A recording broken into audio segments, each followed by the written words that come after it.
yang kayak dulu tuh. Sekarang itu pada masuknya itu TPA, Taman Bacaan Al-Quran. Itu bagus. Hari dina kemis patungan kalian. Kelingan bagus hari pengen ngaji antara rumah saya dengan musolanya kan jauh, jadi kan ngajinya kan sore nih habis sholat maghrib, pulang habis isya, pulang itu bawa colok apa sih istilah obor tuh bagus. Jadi untuk pulang ke rumah itu saya tuh selalu bawa obor untuk penerangan jalan tuh bagus itu. Tapi animo anak-anaknya itu bagus, dulu mah bagus. Beda dengan sekarang kayak itu, anak-anak sekarang tuh sudah males ya kayak gitu, bagus ganti. Iya, sekarang dulu juga ya di kota itu di tiap gang itu baca ini, di samping anak-anaknya pada belajar di guru ngaji itu di kota itu di setiap gang itu ada, dan itu tadarus ya apa itu apa ada orang-orang yang baca Al-Quran itu di kota juga itu tiap maghrib sampai mungkin isya, apalagi di daerah ya itu. Iya, itu lampunya itu lampu minyak tanah ya. Itu biasanya kalau sore hari itu ini kita membersihkan kaca, semprong ya namanya, semprong daripada lampu itu dilap. Itu ada itu apa itu alatnya. Demikian, kemudian sumbunya itu juga dibersihkan. Demikian. Nah, itu ada yang diletakkan aja di meja, ada yang mungkin digantung ya, ada juga yang ditempel. Itu tuh kalau membaranya itu mengeluarkan asap, dan itu nanti asap itu bisa nempel di wajah itu bisa hitam itu wajahnya. Itu dulu. Tapi dulu itu antara dua ini sih, satu lagi lampu bohlam itu ada anak perempuan itu cewek itu main ke rumah saya itu masih menggunakan lampu gantung itu, baca buku, banyak buku-buku yang dibaca ya, terutama pelajaran, dan sampai sekolah menengah itu lampunya masih pakai lampu gantung itu yang agak besar itu yang ada sumbunya. Dan itu ada anak-anak cewek itu, anak main ke rumah itu, kok kelihatan katanya dia, saya ingat aja kalimatnya itu, apa kelihatan gitu. Padahal gak ada bedanya yang pakai lampu bohlam dan lampu itu tuh, penglihatan saya itu gak ada bedanya pada waktu itu. Tapi sekarang ya kalau pakai lampu lampu gantung lagi kayaknya ini redup juga udah mengurangin melihat bacaan itu ya. Ini saya iya, karena mata itu kan udah +2.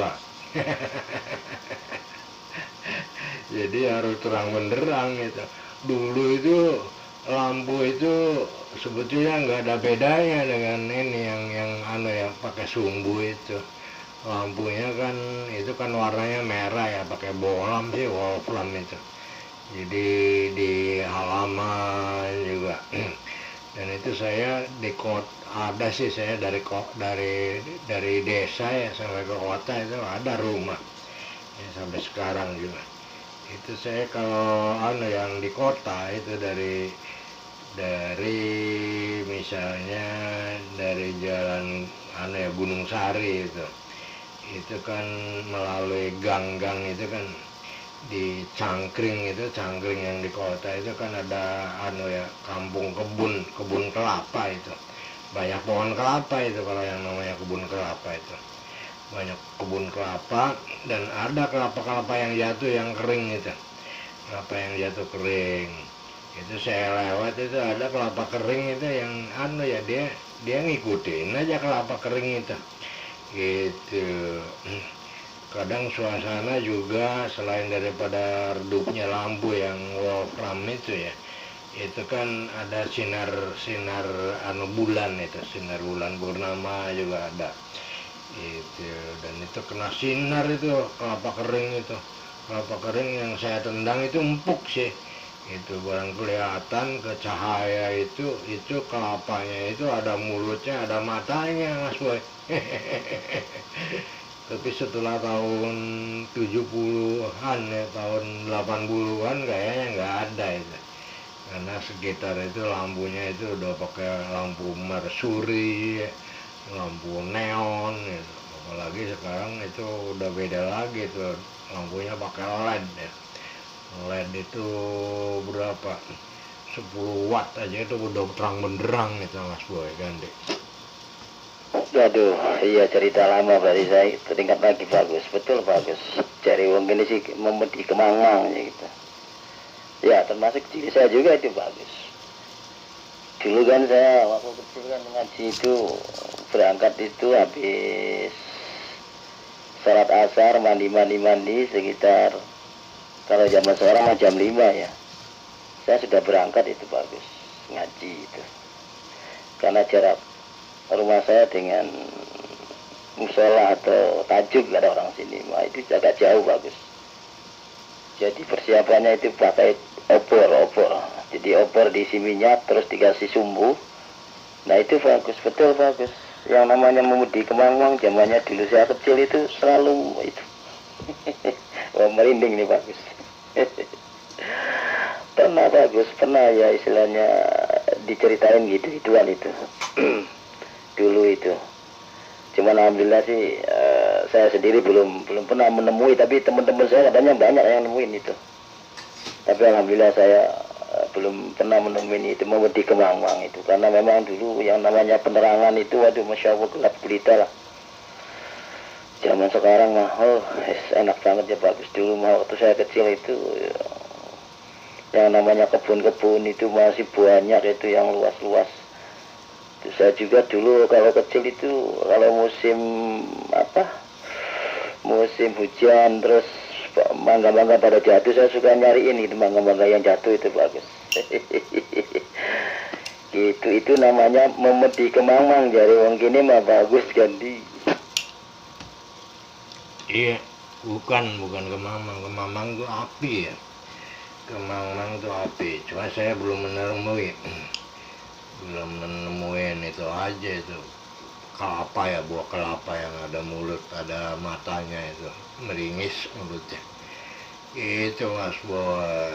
Kalau kemang-mang itu seperti api ya.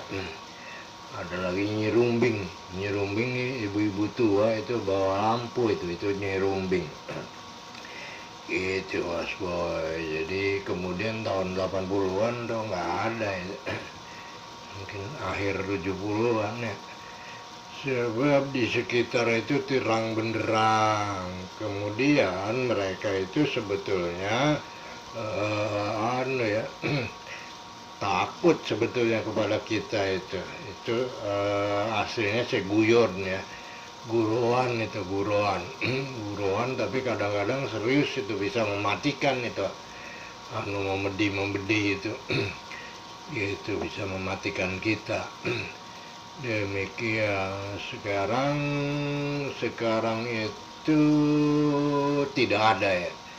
Saya kemudian teringat dan mencari kenapa tidak ada ya, itu karena alamnya itu udah terang benderang itu. Penerangannya pakai neon ya.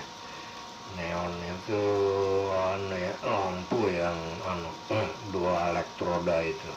Dulu kan 1 elektroda itu wolfram aja, sekarang 2 elektroda, dan itu bisa memancarkan sinar yang lebih terang. Kalau dulu kan warnanya merah gitu. Dan tabung lampu itu sebetulnya itu bisa warna-warni itu. Itu kalau air raksa itu apa itu. tergantung zat yang dipakainya untuk menghantarkan cahaya itu. Tapi sekarang itu udah bisa dengan dengan warna itu, dengan cat atau apa, misalnya putih ya putih itu, warna merah ya dengan polesan warna merah itu apa itu tabungnya atau kacanya seperti itu. Tapi kalau dulu itu kan itu elektrodanya itu satu itu, dan terbakar di apa itu kaca hampa udara itu, dan wolfram itu bisa tahan berapa ribu derajat seperti itu Mas Boy. Jadi samping alamnya terang benderang, kemudian mereka tahu yaitu kita itu ada bacaan-bacaan yang bisa membakar mereka itu. Misalnya baca ayat kursi itu bisa membakar mereka. Ayat kursi itu sebetulnya ada bentuk bentuk cahaya itu tuh. Ada cahayanya, ada auranya itu ayat-ayat itu. Ayat kursi mungkin cahayanya lebih daripada laser. Itu laser itu kan bisa untuk membelah lempengan baja itu mungkin lebih daripada itu, sehingga terbakar merekanya. Itu jin kan materinya dari materi api. Kalau cahaya itu kan cahaya kan beda lagi. Itu bisa bisa nembus cahaya itu. Demikian Mas Boy. Jadi kemudian juga sekolahan kan di mana-mana itu, terutama inpres itu. Dulu sih sekolahan itu dindingnya pagar kulit, kemudian pagar kulit itu kan dari zaman Belanda itu kan berlubang-lubangnya. Nah, kalau pagi itu sinar matahari itu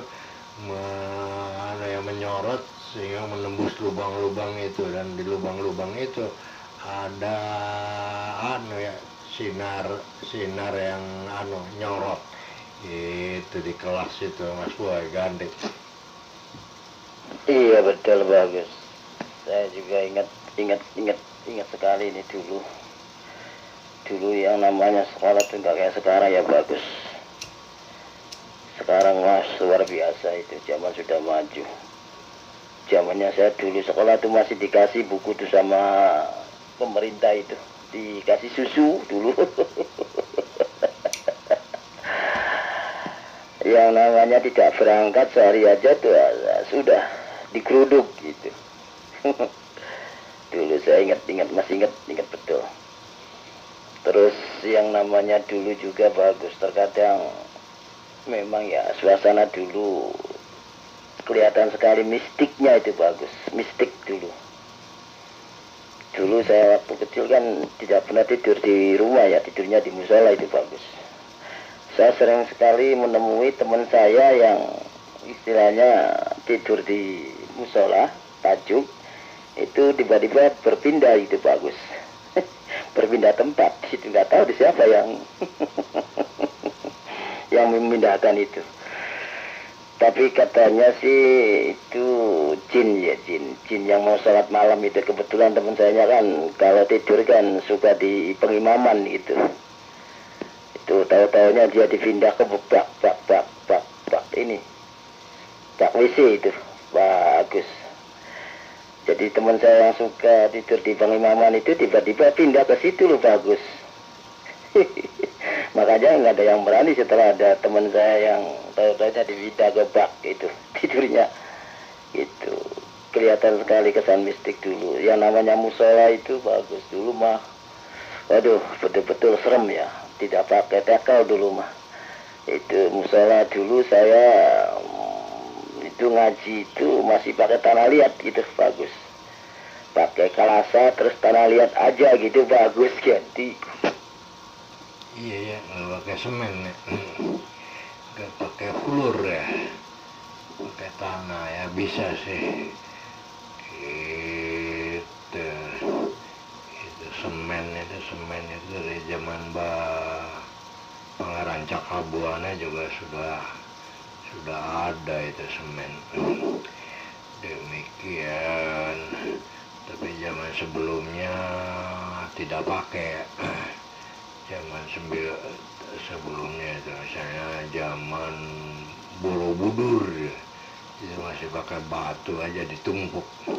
Borobudur itu cuma ya itu aneh pakai batin sih membangunnya, jadi batu itu dari mana kemudian membentuk batu itu sehingga jadi ya 4 persegi, kemudian ada reliefnya itu seperti pakai mesinnya.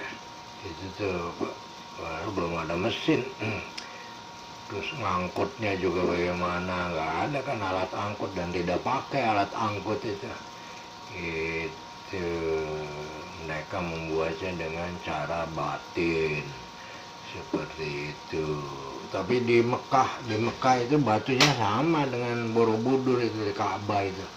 Cuma karena bangsa Nabi itu mungkin ada petunjuk juga ya dari awal itu. Jadi itu udah pakai semen itu Ka'bah. Demikian. Dan kalau untuk pilar sih ya kayu banyak ya dari hutan apa itu. Itu malah bangku itu meja panjang dan kursi panjang ya. Bangku sekolahan aja itu kan di kita itu kan pakainya bangku itu kayu yang memanjang dan dibentuk, dan itu kan itu kayunya itu kan nanti rayap, itu kayu jati. Nah itu kan di sekolahan itu di tiap desa mungkin satu sekolah ya, tiap desa atau beberapa desa satu kecamatan itu kan di kelasnya pakai bangku, dan itu kayunya kan dari mana itu kayu jati yang tua itu ya, itu dari hutannya masih masih apa itu masih alami. Itu sekarang kan pakai meja kayunya kayu lainnya bukan jati. Itu ya memang masih ada kayu lain yang anti rayap gitu, tapi kadang nyoplok apa itu nggak seperti dulu. Demikian gitu Mas Boy. Jadi ya kadang alamnya ke apa itu alamnya masih alami. Demikian Mas Boy. Dan itu zaman Mbah Sesarif, zaman Mbah Pangeran Cakrabuana, Mbahku kedua itu sudah ya, untuk membangun keraton itu udah pakai semen itu. Demikian.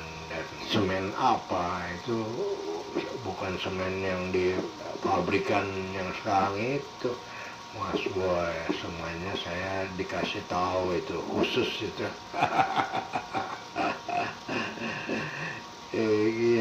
Tapi zaman Mbah Sesarif juga itu Pangeran Panjunan itu masih membangun daripada masjidnya itu dari bata merah, itu bata aja yang ditumpuk,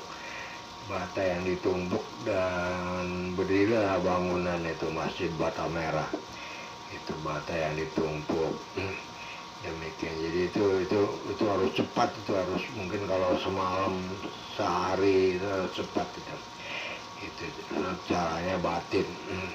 Lain lagi dengan gapura yang sekarang kan, batanya kan bata cetak, tapi batanya dilubangin, dikucurin semen itu kan karena IPA ya.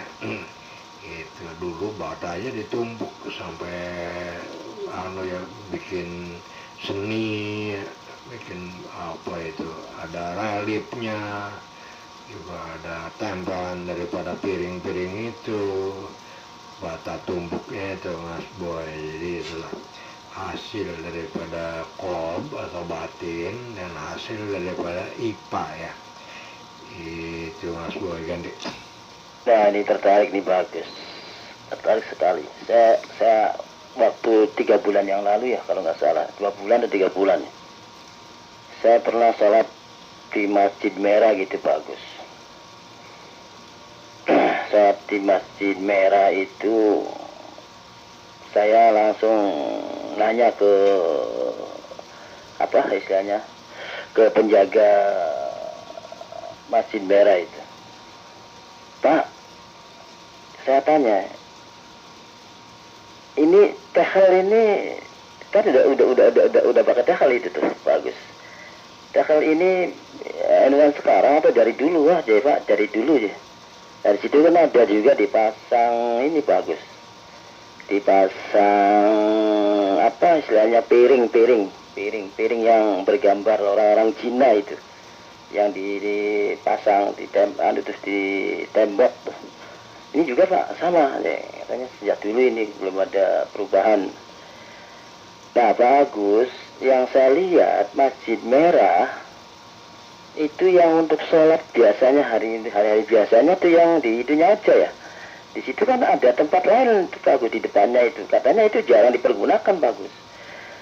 Dengar-dengar sih katanya dulunya itu kalau dibuka hanya untuk rapat golongannya para wali gitu, bagus. Benar lah gitu, bagus, ganti. Ya bisa, itu benar itu. Para wali benar. Sebab itu anaknya Mbah Senur Jati itu tuh anaknya. Pangeran Panjunan dan Pangeran Kejaksan itu, Abdul Rahman dan Abdul Rahim namanya itu. Itu kemudian dikebumikan di sana di Prangon itu. Itu kakak adik itu. Pangeran Kejaksan dan Pangeran Panjun. Kalau Pangeran Kejaksannya itu udah tembok ya itu. Dia juga membangun Tajuk itu. Tajuk itu sebetulnya lebih besar daripada Masjid At-Taqwa itu. Masjid At-Taqwa itu tajuk kecil dulunya, lebih besar daripada tajuk ini, tajuk Kejaksan.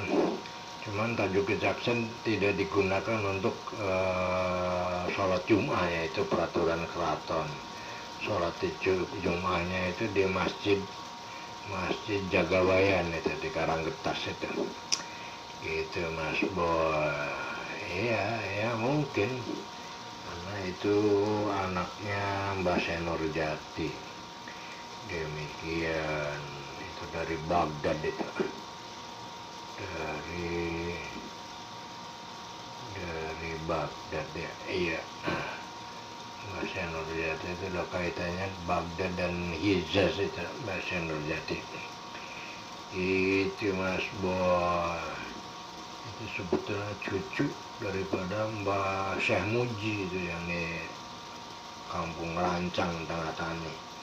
Cucu dari Mbah Syekh Muji. Mbah Syekh Muji itu sebetulnya dia memimpin juga di Baghdad. Itu Mas Boy. Dan iyalah ada karena adiknya juga itu Pangeran Kejaksan itu membangun tajuk atau masjid itu udah pakai semen. Gitu Mas Boy. Cuma semen zaman dulu itu sebetulnya itu bata yang ditumbuk dan dicampur kapur. Itu semen zaman dulu. Dan Belanda juga menggunakan itu, makanya bangunan-bangunan Belanda kalau dibongkar itu keras sekali itu. Di Palu harus kuat sekali itu bangunan semen Belanda itu Mas Boy kan. Nah, bagus, mau tanya lagi. Saya tanyakan ke marbotnya itu. Kata marbotnya tuh awal adanya musola atau katakanlah tajuk itu di situ juga, katanya bagus, di Masjid Merah tuh. Berarti kalau begitu Masjid Agung dengan Masjid Merah, duluan Masjid Merah ya bagus, ganti bagus. Masjid Agung mah kesepuhan dah. Kesepuhan Masjid Cipta Rasa. Itu enggak, yang lebih dahulu itu di sana itu masjid aduh Penjagaan, tajuk Penjagaan yang paling tua itu, yang paling pertama oleh Mbak Pangeran Cakrabuana itu di tajuk Penjagaan di jalan Jalan Mayor Sastra Atmaja itu di kampung Siti Mulia. Demikian dekatnya Kelurahan Kesepuan, itu sisi barat ya, itu yang paling awal itu. Kalau Mbak Pangeran Abdurrahman itu Masjid Bata Merah itu kemudian, itu kedatangannya juga kemudian.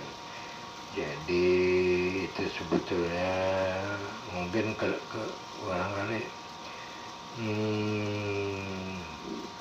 kedua ya, mungkin kedua, atau itu sebuah masjid Cipta Rasa itu kemungkinan setelahnya dibangunnya keraton Kesepuan itu Pakungwati ya, Keraton Pakungwati. Dan itu kan yang membangun daripada Masjid Cipta Rasa itu anaknya Pangeran Cakrabuana itu Nyimas Ratu Pakungwati itu yang membangun Masjid Cipta Rasa. Itu kan masih kayaknya ketiga deh. Itu cuman marbotnya aja itu dia mengkait-kaitannya itu agak ketuker gitu Mas Boy kan deh. Iya, dia bilang awal mulanya adanya masjid itu ya ini sih Pak, ya masjid ini, yang lain-lainnya kan istilahnya katakanlah menyusul itu. Nggak tahu beneran tidaknya sendiri, kurang tahu bagus. Berarti itu kan begini bagus ya. Ternyata budaya Cina itu sudah masuk dari zaman dulu para wali bagus. Karena saya lihat tembok-temboknya itu kan dipasang piring yang terbuat dari keramik, itu bertuliskan atau bergambarkan istilahnya orang-orang Cina ya. Itu artinya berarti satu bukti bahwa hubungan Cina dengan Indonesia itu dari dulu bagus. Dari zamannya para wali, kalau demikian bagus ganti.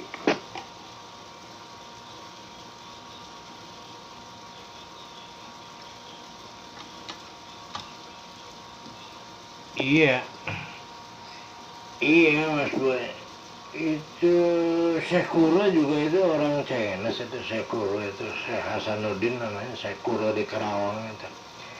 Syekh Kuro di Kerawang itu punya santri Nyimas Subang Larang. Nyimas Subang Larang itu juga anaknya Ki Gedeng Tapa. Ki Gedeng Tapa itu Singapura, itu di desa Sirnabaya itu Singapura itu.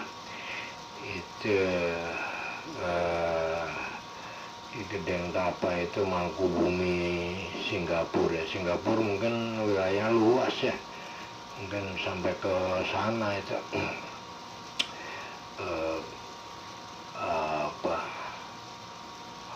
Ampel atau apa ya itu. Dan Ki Gedeng Tapa itu juga adalah sah bandar pelabuhan Cirebon.